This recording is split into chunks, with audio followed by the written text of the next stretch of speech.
The velvet carnage. The crystalline symphony of champagne flutes colliding didn't fade. It shattered into absolute nothingness.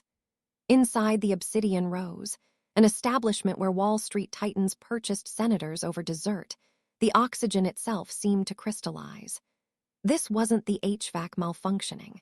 This was the presence of a man who carried winter in his bones. Don Salvatore Marchesi had just backhanded a sommelier for presenting the Barolo label forward instead of vintage visible. Private security reached for concealed weapons. The general manager's shirt darkened with perspiration that smelled of pure terror. And then Giuliana, the invisible server everyone forgot existed, moved forward. She didn't apologize in their language. She didn't grovel in theirs either. She parted her lips and released words in a tongue that had been buried with the old world 40 years prior. A dialect so specific, so sacred, that the Godfather's walking stick clattered to the floor as he stared at her like she'd materialized from his most haunted dreams. The Obsidian Rose wasn't simply a restaurant. It was a gladiatorial arena dressed in Michelin stars, concealed in the financial district's concrete heart, protected by biometric scanners worth more than suburban mansions. This was where America's true architects of power came to consume. Giuliana Torres understood her position in this food chain with brutal clarity. She was plankton. Table 12 requires sparkling. Table 8 is waiting on a amuse-bouche. And Christ almighty, Giuliana, fix your posture, Marcus hissed, the floor supervisor's fingers digging into her shoulder blade hard enough to leave tomorrow's bruises. He steered her toward the kitchen's swinging doors with controlled violence. The Marchesi reservation arrives in 18 minutes. If you create even a whisper of embarrassment tonight, termination won't be your only concern. In this ecosystem with these predators, you'll be professionally extinct. Giuliana offered a single nod, her obsidian curls cascading forward to mask her expression. Understood completely, Marcus. Excellent, now avoid the inner sanctum entirely. I've assigned Dominic and Catherine to the Marchesi table. You handle overflow. Section D. Marcus gestured vaguely at her appearance, cosmetic-free, hair deliberately chaotic. Your presentation is too unremarkable for the main stage. Giuliana didn't contest this. She preferred existing as background noise. Mice survived evolutionary pressure because predators never noticed them. In a metropolis like New York, invisibility functioned as an actual superpower. At 24, Giuliana had dedicated her existence to perfecting the craft of disappearing. She selected uniforms 2 sizes oversized, maintained downcast eyes, and vocalized only when directly addressed. But beneath the ill-fitting vest and the trembling fingers lived a dangerous history, a past she'd been fleeing since childhood's end. She navigated the dining floor like smoke through architecture. She replenished Bordeaux without interrupting discussions of insider securities violations. She replaced fallen utensils before patrons registered the loss. Her excellence stemmed specifically from her complete absence of ego. Did anyone brief you? Benoit, the sous chef, a man perpetually seconds from cardiac arrest, whispered as Giuliana entered the kitchen for appetizer service. The old wolf arrives tonight, not just Antonio, Don Salvatore himself. The kitchen's rhythm collapsed.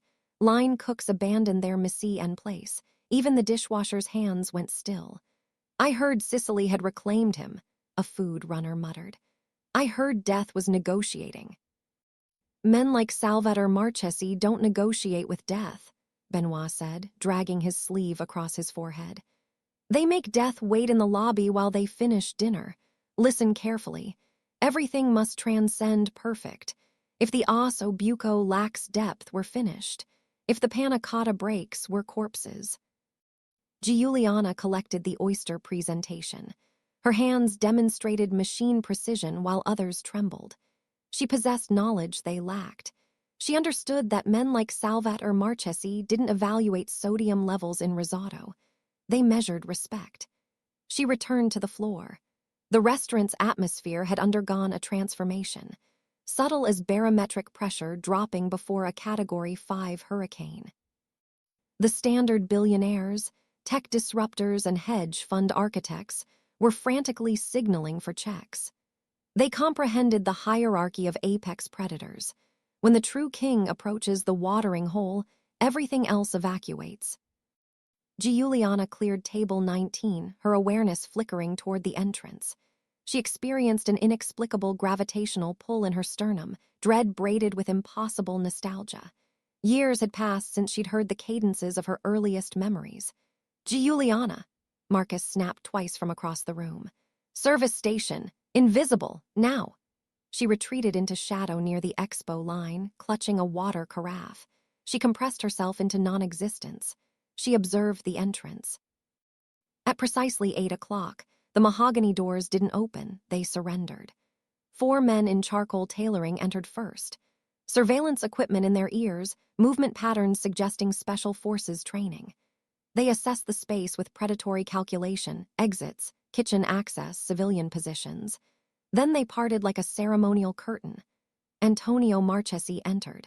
Objectively devastating, 6'3", shoulders that tested his Brioni construction, features sharp enough to draw blood.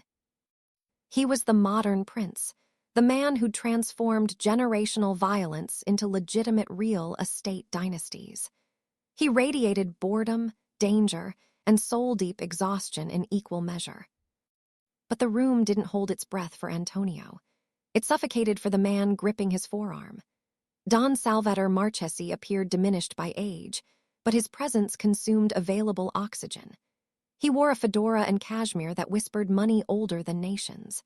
His face resembled topographical maps of violence, deep scarring that told stories of a Sicily erased from modern geography, a Sicily built on honor, silence, and blood debts that outlived generations.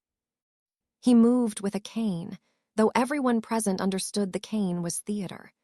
If motivated, he could still collapse a man's trachea with arthritic hands. As they approached the VIP platform, an elevated section separated by velvet barriers, the entire establishment went silent. Not a fork touched porcelain, not a glass met lips. This was the silence of existential fear. Marcus bowed so deeply his spine nearly fractured. Don Salvatore, Mr. Marchesi, welcoming you represents the pinnacle honor of my professional existence. Salvatore didn't acknowledge his existence. He produced a sound somewhere between acknowledgement and disgust, continuing forward. Antonio offered a smile that suggested expensive dental work and expensive violence. The table, it's prepared. Naturally, sir, our most secluded position, complete privacy. Marcus scrambled to escort them. Giuliana observed from darkness. Her pulse hammered against her ribcage with enough force to leave internal bruising. She registered the specific asymmetry in Salvatore's gait, favoring the left femur. She remembered that impairment, not from personal encounter, but from stories. Stories her grandmother whispered in the dead hours, speaking a dialect she claimed was the language of ghosts. He walks like a man carrying the weight of the old country, Giuliana thought. The party settled.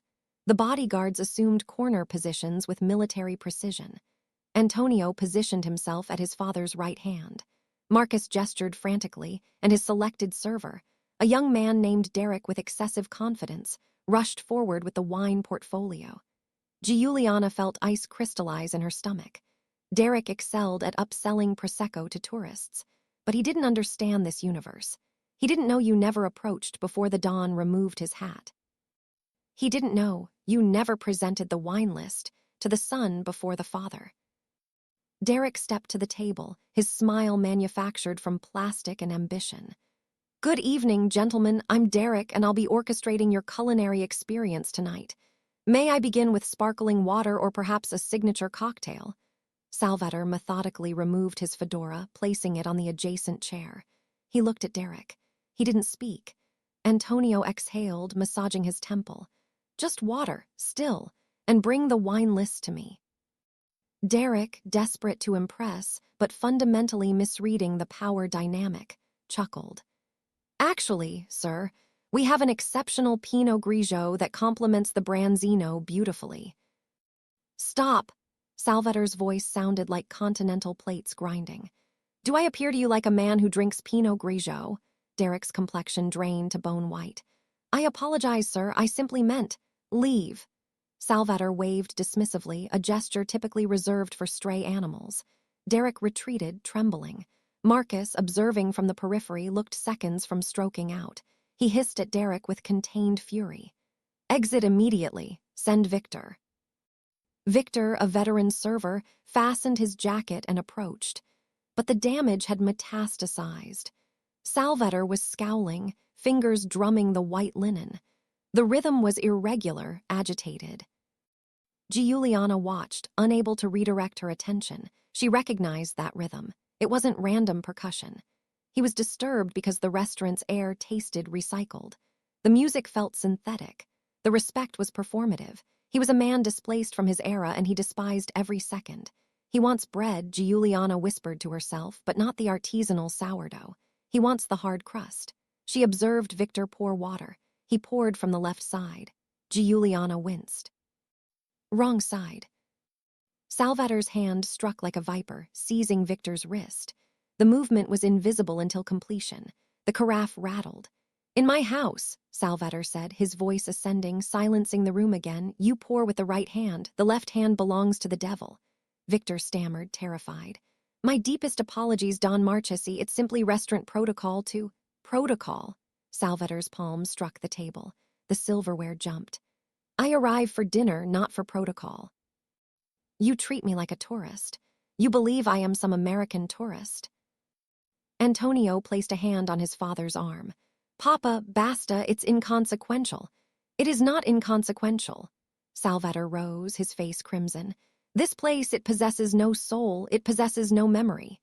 He looked prepared to storm out, or worse, have his guards dismantle the establishment brick by individual brick. Marcus was paralyzed. Security was mobilizing.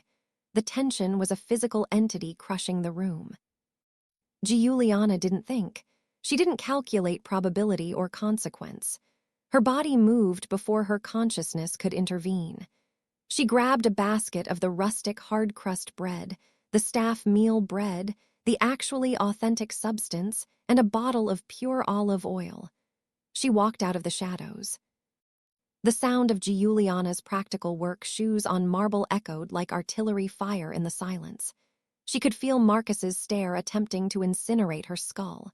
He was going to terminate her employment. He was possibly going to terminate her existence. But she couldn't permit the old man to leave with rage in his heart. This wasn't professional concern. This was ancestral imperative. You didn't allow a guest to depart your home carrying grief. She bypassed the security perimeter. One guard, a massive individual with scar tissue bisecting his upper lip, stepped to intercept. Giuliana didn't stop. She met his eyes and tilted her head slightly, a gesture communicating deference but also determination. I have bread, she whispered. The guard hesitated. He saw no weapon, only a small, trembling server with a wicker basket. He stepped aside. Giuliana approached the table. Antonio looked up, his eyes narrowing. He was accustomed to women attempting to capture his attention, models, actresses, socialites. He had never encountered a woman who appeared to desire invisibility while standing in a spotlight center. She didn't look at Antonio. She didn't look at the bodyguards. She looked only at Salvator. The old man was still standing, his chest heaving with indignation. He looked at this small girl who had dared to interrupt his rage. Who are you? Salvator barked. Another one with protocol. Giuliana set the basket down. She didn't place it centrally. She positioned it directly before him. She poured the oil into a small dish. Not the truffle-infused oil the restaurant pushed, but the plain golden-green oil from storage. Then she did the unthinkable. She reached out and repositioned his wine glass 3 inches right, aligning it perfectly with the knife. Marcus gasped audibly from the sidelines. Giuliana took a breath. The air felt dense, like existing underwater. She knew that if she spoke English, she was just a server. If she spoke Italian, she was just a pretender. She had to go deeper. She had to return to the village, to the dirt roads and the blood oaths. She clasped her hands before her apron, lowered her chin, and spoke. Vasenza benedica, you pani I grav cadu, mangia I scorda li penny. The words hung in the air. It wasn't Italian. It wasn't even standard Sicilian. It was a specific archaic dialect from the Corleone Mountains, a phrasing used by peasants to greet feudal lords before the wars. It translated roughly to, "Your Excellency, bless me. The bread is warm. Eat and forget your sorrows." The effect was instantaneous. Don Salvator's eyes went wide. The rage evaporated, replaced by shock so profound he appeared struck. He slowly lowered himself back into his chair, his eyes never leaving Giuliana's face. Antonio stiffened. He looked from his father to the server. He had never heard anyone address his father as Don Toro, the intimate old-world diminutive of Salvator, and survive. "What did you say?" Salvator whispered. His voice trembled, stripped of thunder. Giuliana didn't retreat. She knew the rules now. She was in the circle.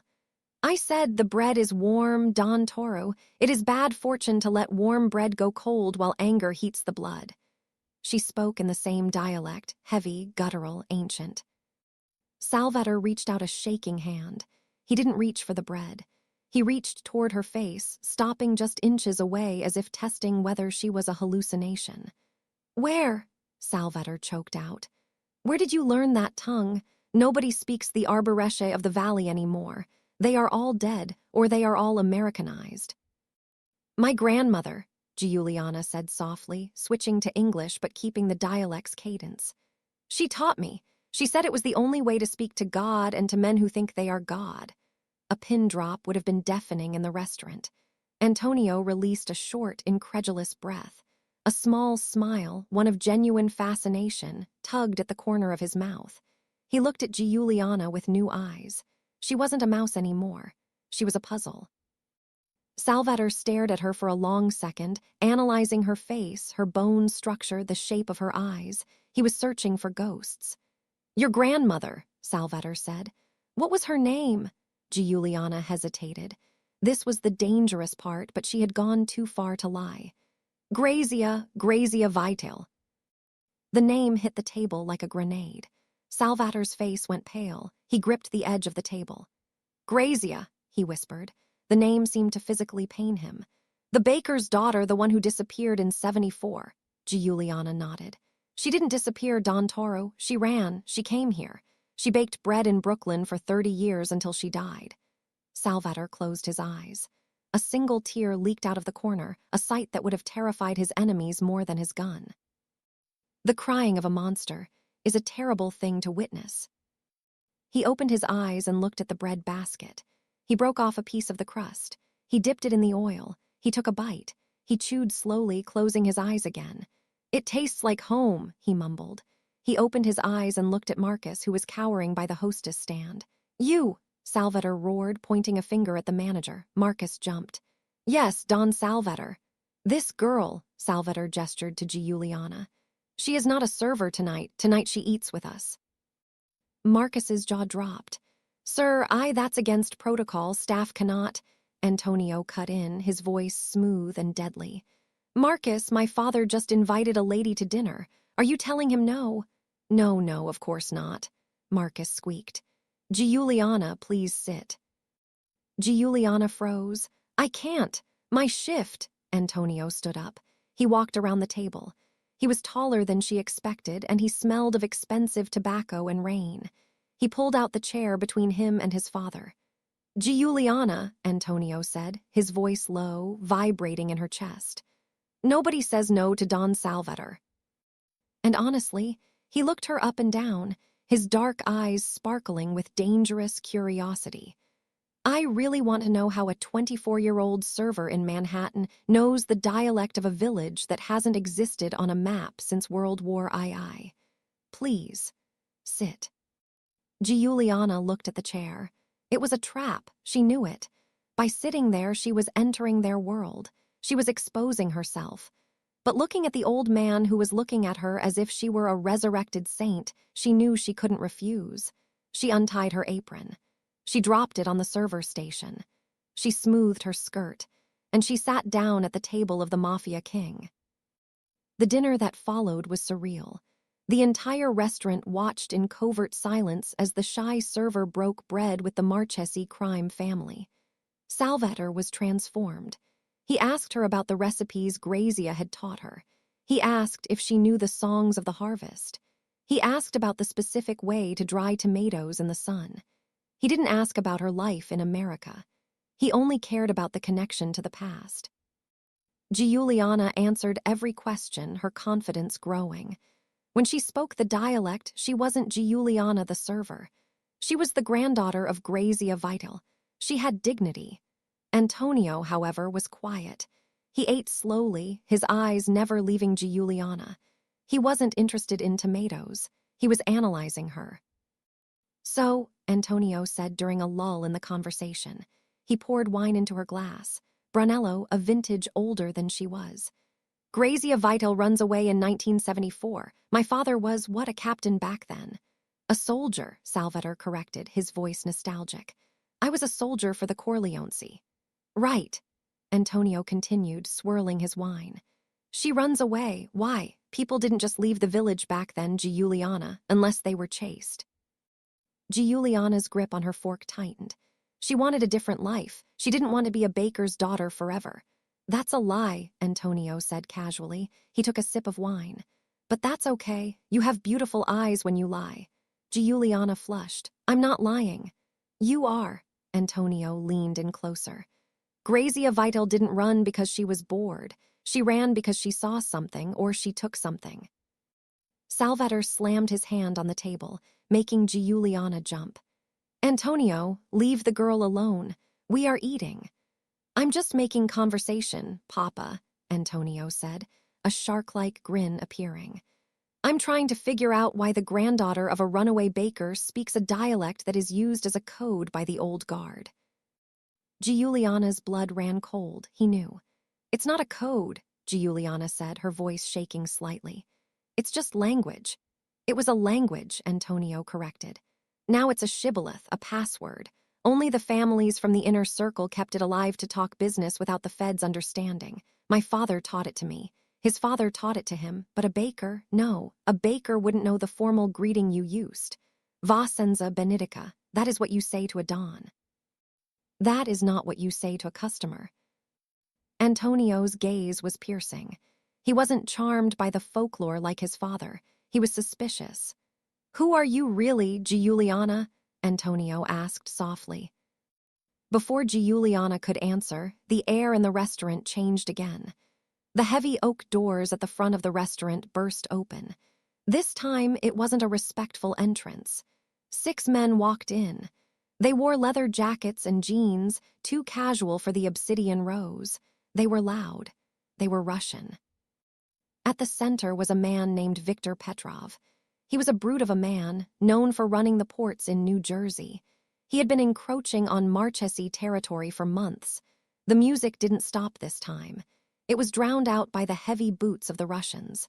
Security moved to intercept, but Petrov held up a hand. Relax, boys. I am just here for a drink. He spotted the Marchesi table. A cruel smile spread across his face. He walked straight toward the VIP platform, ignoring the maitre d'. Salvatore didn't turn around. He kept buttering his bread, but his hand had stopped moving. Don Salvatore, Petrov boomed, his voice grating.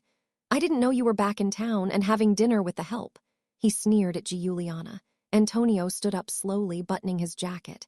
Victor, you're interrupting my father's meal. That's a health hazard. I just wanted to pay respects. Petrov laughed, stepping onto the platform. His men fanned out behind him. The Marchesi bodyguards stepped forward, hands inside their jackets. The restaurant was a powder keg. One wrong move, and the china would be replaced by shell casings. Petrov looked at Giuliana. Pretty thing. Is this the new mistress, Antonio, or just the dessert? He reached out a hand to touch Giuliana's hair. It happened in a blur. Antonio grabbed Petrov's wrist midair. The sound of the grip was audible, bone grinding against bone. Touch her, Antonio whispered, his voice deadly calm, and you will lose the hand, then the arm, then the head. Petrov grimaced, trying to pull his hand back, but Antonio's grip was iron. You protect the waitress now, Marchesi, you're getting soft. She is not a waitress, Salvatore said. The old man stood up. He turned slowly to face Petrov. He looked small compared to the Russian giant, but his eyes were black holes. "She is a guest at my table," Salvator said, "and she is of Sicilian blood, specifically the blood of Corleone." Salvator looked at Giuliana, then back at Petrov. "And in Sicily," Salvator continued, "we have a saying for men who interrupt a meal." Giuliana knew the saying. She whispered it without thinking in the dialect. "Who disturba you pani mori di fame?" He who disturbs the bread dies of hunger. Salvator smiled, a terrifying cold smile. "Exactly." He nodded to his security. "Remove this trash from my dining room." The Marchesi guards drew their weapons. The Russians hesitated. They were outgunned and they knew it. Petrov yanked his arm free from Antonio, rubbing his wrist. He glared at Giuliana with pure venom. "This isn't over, Marchesi," Petrov spat. "And you, girl, you picked the wrong side." The Russians retreated, backing out of the restaurant. The tension slowly drained, leaving the diners shaking. Antonio sat back down, smoothing his suit. He looked at Giuliana. His expression had changed. The suspicion was still there, but it was mixed with something else. Respect and possessiveness. "You speak the threats well, too," Antonio said quietly. "Who taught you that one?" Giuliana looked at her hands. "My father." Antonio paused. "I thought you said your grandmother raised you." "She did," Giuliana whispered. "After my father was killed." "Who was your father?" Salvator asked. His voice was urgent now. Giuliana looked up. She looked at Salvator, then at Antonio. She knew there was no going back to being invisible. The Russians had seen her face. She was marked. "My father," Giuliana said, her voice trembling but clear, "was Santo Vital, but you probably knew him as the ghost." Salvator dropped his fork. It clattered loudly onto the plate. "Santo," Salvator gasped. "My best friend, my consigliere, the man who betrayed me in '85. Giuliana shook her head, tears welling in her eyes. "He didn't betray you, Don Toro. He died protecting your secrets. He died protecting you." The silence that followed was heavier than the one before. The history of 20 years of blood and betrayal sat between the coffee cups. Antonio looked at Giuliana. He realized suddenly why she looked familiar. She had his father's eyes. Not biologically, but she had the eyes of the family. "If that is true," Antonio said, his voice dropping to a whisper, "then you are not safe here, not in this restaurant, not in this city." He stood up and offered her his hand. "Come with us." "Where?" Giuliana asked, her heart racing. "To the fortress," Antonio said. "Because now that Petrov has seen you, and now that my father knows who you are, you're the most valuable target in New York." Giuliana looked at the hand. It was a strong hand, a killer's hand, but it was the only hand offering to pull her out of the cage. She took it. The drive from Manhattan to the Marchesi estate in the Hamptons was a blur of rain-slicked asphalt and suffocating silence. Giuliana sat in the back of the armored SUV, sandwiched between Antonio and the door. Salvator sat in the front passenger seat, staring out into the darkness, lost in the memories of 1985. The fortress, as Antonio had called it, was not a house. It was a compound built on a cliff overlooking the Atlantic, surrounded by 12-foot walls topped with sensors. As the iron gates groaned open, Giuliana felt a finality settle in her chest. She wasn't a server anymore. She was something else, something undefined and dangerous. "Welcome to Purgatory," Antonio murmured as the car came to a halt in the cobblestone courtyard.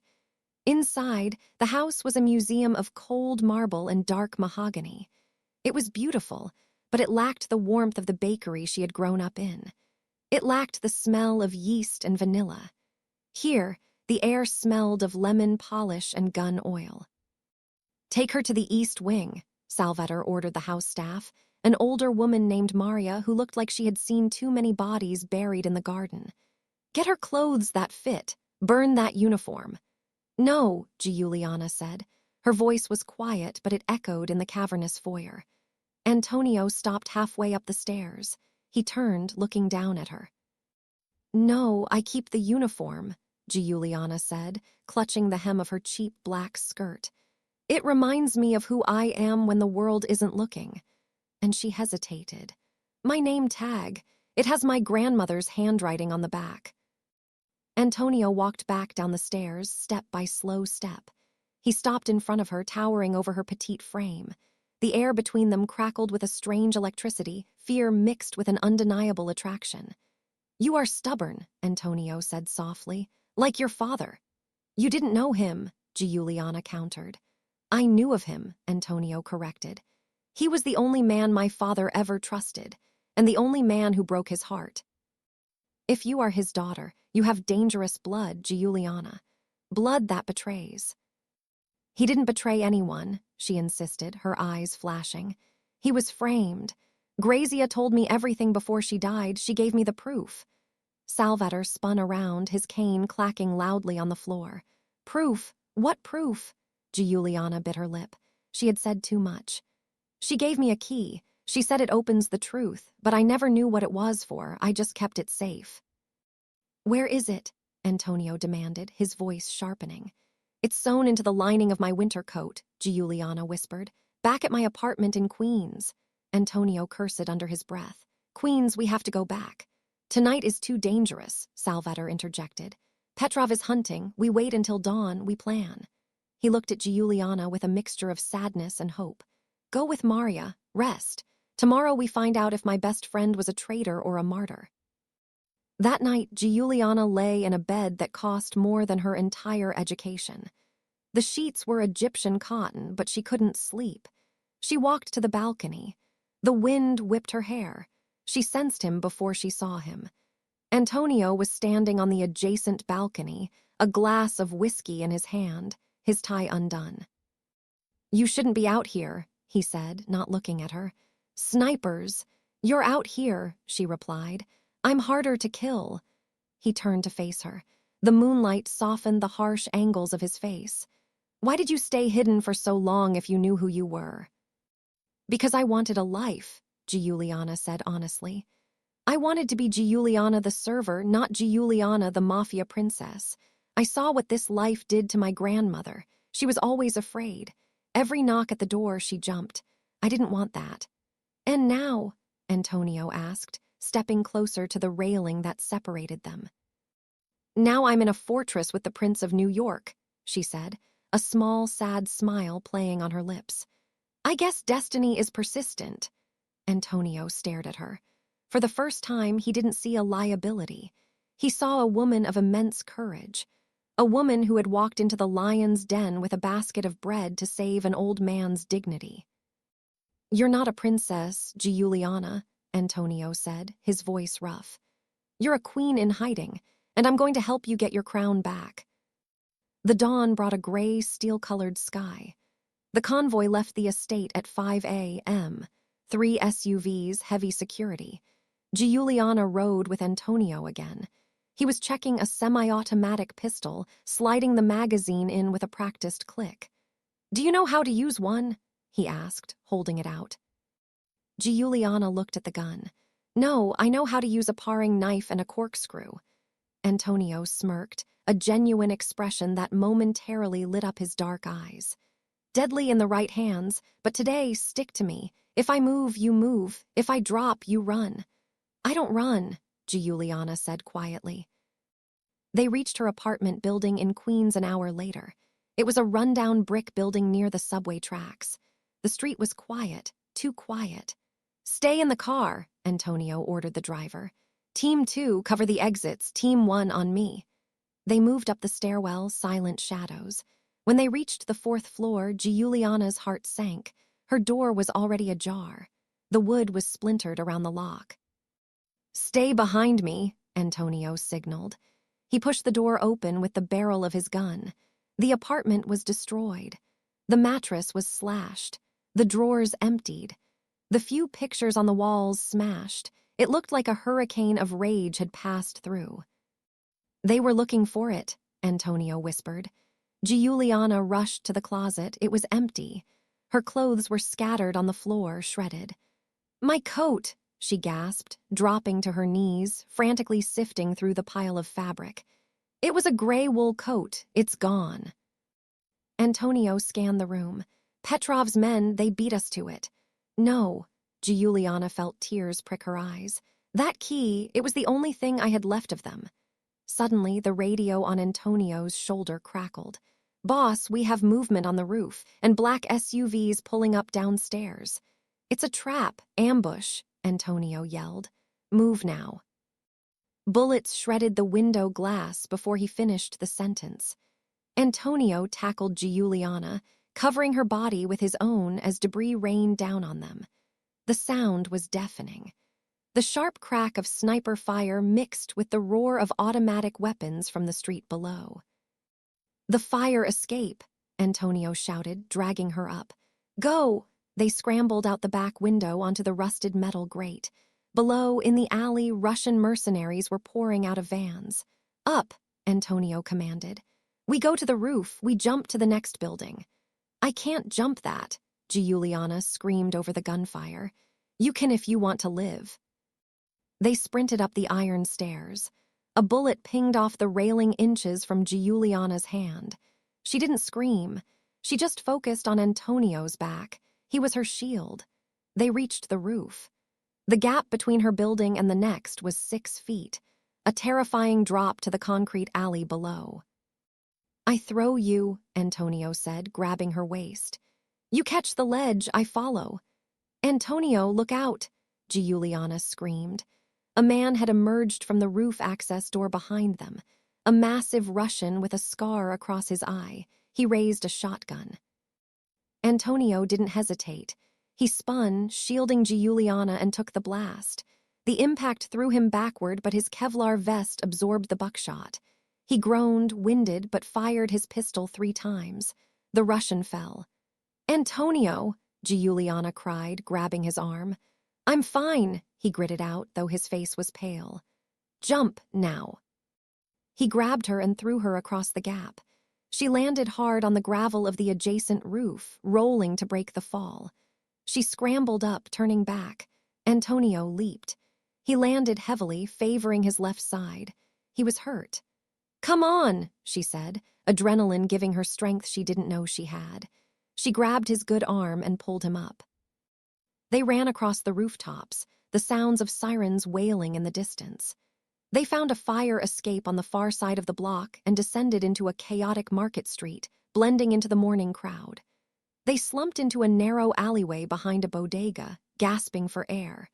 Antonio leaned against the brick wall, sliding down until he was sitting. He checked his ribs. Broken, definitely, but the vest had saved his life. We lost it, Antonio said, closing his eyes. The key, the proof, it's gone. Petrov wins. Giuliana looked at him. She looked at the blood seeping from a cut on his forehead. She reached out and wiped it away gently with her thumb. No, she said softly. He doesn't win. Antonio opened his eyes.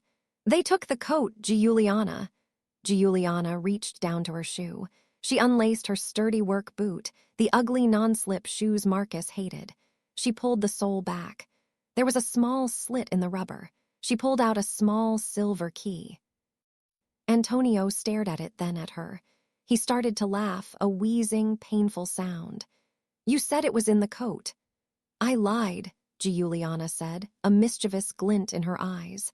My grandmother taught me, never keep your diamonds in the jewelry box. Keep them in the flour jar, or in this case, the shoe. Antonio looked at her with pure awe. The adrenaline was fading, replaced by something much more potent. He reached up and cupped her face with his hand. His thumb traced her cheekbone. You are incredible, he whispered. You are absolutely terrifying. He pulled her down to him. The kiss was desperate, tasting of dust and blood and survival. It wasn't the kiss of a prince and a server. It was the kiss of 2 soldiers in a trench. When they broke apart, breathless, Antonio rested his forehead against hers. Where does the key go, Giuliana? First National Bank downtown, she said. Box 404, Santo Vital's insurance policy. Getting into the bank was the easy part. Getting out would be the war. Antonio called in the cavalry. By the time they reached Wall Street, the area was swarming with Marchesi soldiers disguised as civilians. Salvator had mobilized the entire family. This was the endgame. They entered the bank vault. The air was cool and smelled of old paper. The bank manager, terrified by Antonio's presence, left them alone in the private viewing room. Giuliana's hand trembled as she inserted the silver key into box 404. Antonio turned the second key the bank provided.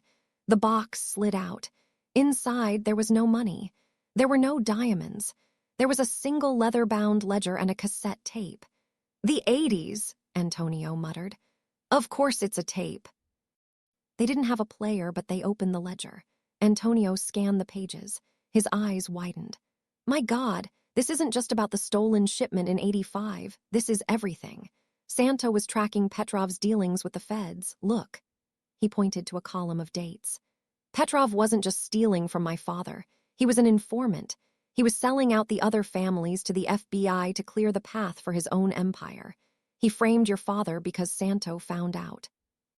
"My father was a hero," Giuliana whispered, tears streaming down her face. "He died to protect the Omerta, to protect your father." "We have to show this to the commission," Antonio said, his voice hard. "If the other families see this, Petrov is a dead man walking. The Russians will be purged from the city." "We can't just show them," Giuliana said, her mind racing. "Petrov is too strong now. He'll claim it's fake. We need to make him confess." "How?" Giuliana looked at the ledger, then at Antonio. "Tonight, the Obsidian Rose. It's the anniversary of the restaurant's opening. Every boss in the city will be there. Petrov will be there to gloat. And I'm going to serve him dinner," Giuliana said coldly. The Obsidian Rose was closed to the public that night. It was a private event. The air was thick with cigar smoke and tension. The heads of the 5 families were present, and at the center table, Viktor Petrov sat like a king, drinking vodka.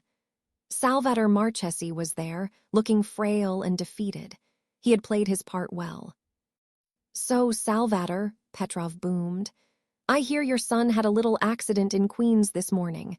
Is he hiding?" "He is recovering," Salvator said quietly. "Pity," Petrov laughed. "I was hopping to finish the job." The kitchen door swung open. Giuliana walked out. She was wearing her uniform. She held a tray with a single covered dish. The room went quiet. Petrov's eyes narrowed.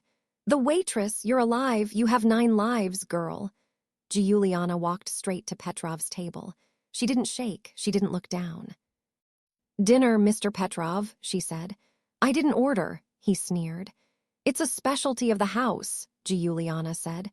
"Compliments of Santo Vidal." She lifted the silver dome.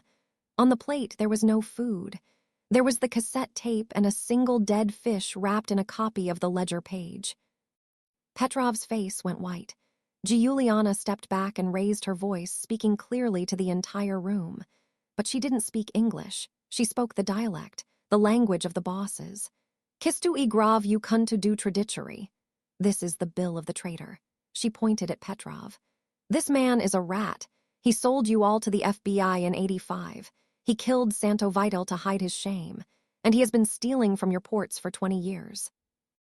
Petrov stood up, knocking his chair over. "She lies, kill her." His men reached for their guns. But suddenly the servers at the surrounding tables dropped their trays. They pulled Uzi submachine guns from under their aprons. Antonio stepped out from the kitchen, wearing a chef's coat, a shotgun in his hand. "Nobody moves," Antonio roared. "Unless you want to die for a rat." Salvator stood up. He picked up the ledger page from the plate. He put on his glasses. He read it in silence.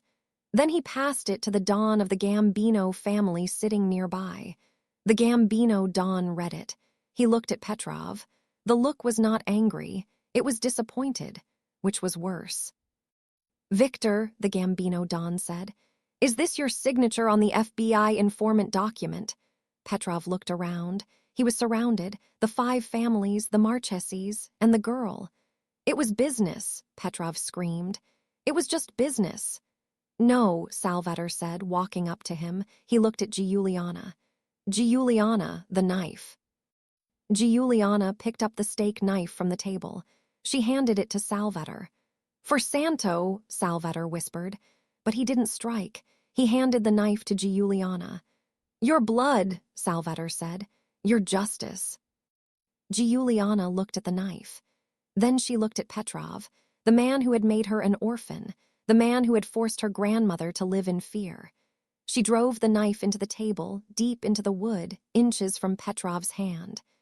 "I am not a butcher like you," Giuliana said, her voice ringing with power. "I am a Vital. We don't kill rats, we let the cats have them." She turned to the other Dons. "He is yours." Giuliana turned her back on Petrov. As she walked toward Antonio, the room erupted in chaos behind her. She didn't look back. Antonio wrapped his arms around her, burying his face in her hair. "It's over." 3 months had passed since the night the knife was driven into the mahogany table, and the seasons in New York had turned. The biting cold of winter had thawed into a hopeful blooming spring. The obsidian rose, much like the city itself, had undergone a transformation. The cold, intimidating atmosphere that once made it feel like a fortress had been stripped away. The dark, brooding velvet curtains were replaced with warm, amber-hued silk. The lighting was no longer interrogator stark, but soft and inviting. It was no longer a place where deals were made in the shadows. It was a place where people came to live. Giuliana sat at table 1, the king's table, as the staff used to whisper fearfully. Tonight, however, she wasn't polishing the silverware or nervously checking the water levels. She was wearing a gown of midnight blue silk that draped over her frame like liquid moonlight, a stark contrast to the oversized uniform that had been her armor for so long. Her hair, usually tied back in a messy, practical bun, fell in loose, dark waves around her shoulders. She looked at her hands resting on the white tablecloth. They were the same hands that had kneaded dough and scrubbed floors, but now they didn't tremble. Antonio Marchesi sat across from her. The change in him was even more profound than the renovation of the restaurant. The perpetual tension that used to tighten his jawline was gone. The shadows under his eyes had vanished. He looked younger, lighter, as if a heavy coat of armor had finally been unbuckled and cast aside. "You're staring at the kitchen again," Antonio said, a teasing smile playing on his lips. "Marcus isn't going to drop the tray. He's actually become quite competent since you stopped terrifying him." Giuliana laughed, a sound that felt free. "I'm not terrifying, I just have high standards for bread service. Old habits die hard." "Well, speaking of standards," Antonio said, his expression shifting to something more serious. He reached into his jacket pocket and pulled out a thick leather-bound legal folder. He slid it across the table, his fingers lingering on the cover for a moment before pulling back. "The lawyers finished the audit of Santo's estate this morning. It took them weeks to untangle the web, but, well, you need to see this." Giuliana hesitated. "The estate. Antonio, my father, lived in a rent-controlled apartment in Queens. His estate was a box of old vinyl records and a rusted Chevy." "That was his cover, Giuliana. That was the mask he wore to keep you safe," Antonio explained softly. "But Santa Vital was the consigliere to the most powerful family in New York during the Golden Age, and he was smart. He knew a war was coming. He knew he might not survive it." Giuliana opened the folder. The pages were dense with legal jargon, bank routing numbers, and trust fund details. Her eyes scanned the columns, not fully comprehending the data until she reached the summary at the bottom of the final page. She stopped breathing for a second. She blinked, assuming it was a mistake. A typo. She looked again. 50 million, she whispered, the number feeling foreign on her tongue. 52 million with interest, Antonio corrected gently. He had been funneling his share of the profits into offshore accounts in the Cayman Islands and Switzerland since 1980. It was never for him. The trust was explicitly named the baker's daughter. "He saved every penny for you, Giuliana. Every night you served us water, you were technically the richest woman in the room." Giuliana stared at the document. Tears welled in her eyes, blurring the numbers. It wasn't the money that overwhelmed her. It was the love. Her father hadn't just died for her. He had spent his life building a fortress of security she never knew existed. She slowly closed the folder and pushed it back toward Antonio. "I don't want it," she said, her voice steady. Antonio choked on his sip of wine, setting the glass down hard. "Excuse me, Giuliana, that is freedom, that is power. You could buy this entire city block." "It's blood money, Antonio," she said, shaking her head. "It came from a life that destroyed my family. I can't build a happy future on that kind of past." She looked him in the eye. "Take it. Give it to the families of the dock workers Petrov extorted. Build a school in the neighborhood I grew up in. Build a hospital. Wash the money clean by doing good with it." Antonio looked at her with an intensity that made her heart race. He had seen women fight for diamonds, kill for status, and betray for much less. He had never seen someone hand back a kingdom because it felt too heavy. "You really are a queen," he murmured. "You'd give it all away." "Not all of it," Giuliana said, a small nostalgic smile touching her lips. She tapped the folder. "I saw a deed in there, a small property in Palermo, a vineyard with an old stone farmhouse." "The ruin," Antonio raised an eyebrow. "It hasn't produced grapes in 20 years, it's dirt and rocks." "It's soil," Giuliana corrected. "My soil, I'll keep the vineyard. I need somewhere to bake bread where the air smells like lemons and the sea. That is all I want." Antonio sat back, exhaling a long breath. He looked around the restaurant at the life he had built, and then back at the woman who had saved his soul. "Well," he said, reaching into his pocket again, "that actually complicates my plans, or maybe it perfects them." He stood up. The movement was fluid, deliberate. He walked around the table, the chatter of the restaurant fading into a hush as guests realized something was happening. He stopped next to her chair. "I've been meeting with the commission," Antonio said, his voice loud enough for the nearby tables to hear, but his eyes locked only on hers. "I told them that the war is over, and I told them that the Prince of New York is retiring." Giuliana's hand flew to her mouth. "Retiring you, but this is your life." "No," Antonio said, sinking down onto one knee. The restaurant went dead silent. Even the kitchen staff froze, peering through the service window. "This was my duty, you are my life." He opened a small velvet box. Inside sat a diamond that was not flashy or modern. It was an antique, an old European cut from the 1920s set in platinum filigree. It was a ring that had survived wars, just like them. "I don't want to be a Don anymore," Antonio said, his voice thick with emotion. "I want to be a husband. I want to wake up in Palermo. I want to watch you bake bread. And I want to fix that ruined vineyard. Giuliana Vital, will you let me serve you for the rest of my life?" Giuliana looked down at the man who had jumped off a roof for her, the man who had taken a shotgun blast to shield her. She looked at the ring and then at his eyes, dark, vulnerable, and completely hers. She didn't answer in English. It felt too small. She answered in the language of their ancestors, the language that had started it all. "Tu sai l'aria che respiro," she whispered, her voice trembling. "You are the air I breathe." "Is that a yes?" Antonio asked, a grin breaking through his anxiety. "Yes," she laughed, tears spilling over. "Yes." Antonio slipped the ring onto her finger. It fit perfectly. He stood and pulled her into a kiss that sealed their future, a future not of guns and silence, but of sun, soil, and peace. The restaurant erupted. Applause thundered from the tables. Marcus was openly weeping into a napkin by the hostess stand. And at a corner table, Don Salvator Marchesi, the old lion, watched them. He didn't clap.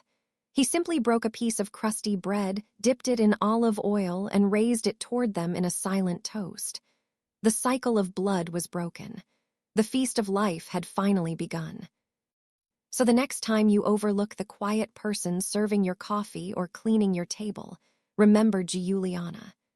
Remember that the humblest exterior can hide the heart of a lioness and the blood of a queen. In a world of noise, sometimes the most powerful voice is the one that whispers in a language only the worthy can understand. Giuliana didn't just find love. She found her identity, her justice, and her legacy. She proved that true power isn't about demanding respect. It's about commanding it when the moment strikes.